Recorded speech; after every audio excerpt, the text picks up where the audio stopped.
তারপরে আমরা বাড়ি আদি ওই বাড়ি সামনে এখানে জেসিবিটার সাথে আরো দুজন ছিল। 2 মহিলা বেরিয়েছে, বেরিয়ে এক মহিলা এনে গেছে, তখন আনতেছে ভিতরে পড়তে সেগুলি গ্লাসগুলি গ্লাস তো তখন দৌড় দিছে আর কি মজা দৌড় দিয়ে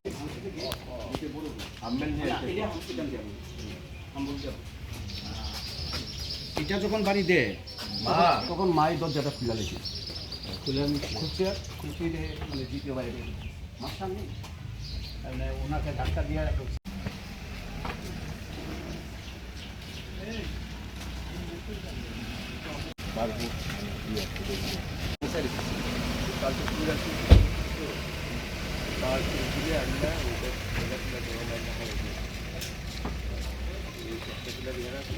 ভিতরে অল্প লোক টেরোরাইজ করা হয়েছে। উদ্দেশ্য তো বলার প্রয়োজন নেই, ইতিমধ্যে এই ঘটনা অনেক আলোচনা হয়ে গেছে। শুধু আমি বলবো এটা পুনরাবৃত্তি করার কোনো দরকার নেই।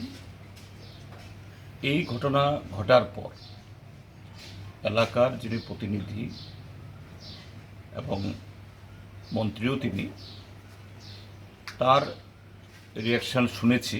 এখন তপন তারাও বলেছেন যে তিনি দুঃখ প্রকাশ করেছেন এবং যারা এই সমস্ত করেছেন বা করতে পারেন, স্বাভাবিক তিনি জানবেন কারা করেছেন, তাদের হয়ে ক্ষমাও চেয়েছেন।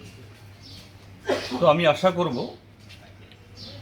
তিনি যে তৎক্ষণাৎভাবে এখানে এসে তার যে অভিব্যক্তি প্রকাশ করেছেন, দুঃখ প্রকাশ করেছেন এবং তিনি ভবিষ্যতের ঘটনা হবে না বলেছেন, এটা যেন রক্ষিত হয়। এবং এটা শুধু এই বাড়ির প্রতি না, সারা ত্রিপুরার যে দায়িত্ব তিনি কতটুকু নিতে পারবেন আমি জানি না, কিন্তু জিরানিয়া মহকুমা, শুধু মজলিশপুর বিধানসভা কেন্দ্র না, মজলিশপুর বিধানসভা কেন্দ্রের মধ্যে এই জিরানিয়া মহকুমা মধ্যে যাতে এই জাতীয় ঘটনার পুনরাবৃত্তি না ঘটে। এবং আমার দৃঢ় বিশ্বাস তিনি যদি ভূমিকা নেন, তিনি যদি সত্যি যে সে ধরনের দায়িত্ব পালন করেন, সম্ভব, তার প্রতি আমার সে আস্থা আছে। আগামী দিন তিনি এই কাজে, গত 8 বছর যা হয়ে গেছে, এই 8 বছর ফিরে আনা যাবে না। এই 8 বছরে এই হাওড়া নদীতে বহু জল গড়িয়ে গেছে, এই জল আর ফিরবে না। কিন্তু সামনের দিন যাতে ঘটনা না হয়, এই ক্ষেত্রেতে তিনি ভূমিকা নেবেন এবং যদি ভূমিকা নেন তিনি এটা করতে পারবেন, এই আস্থাও আমাদের আছে।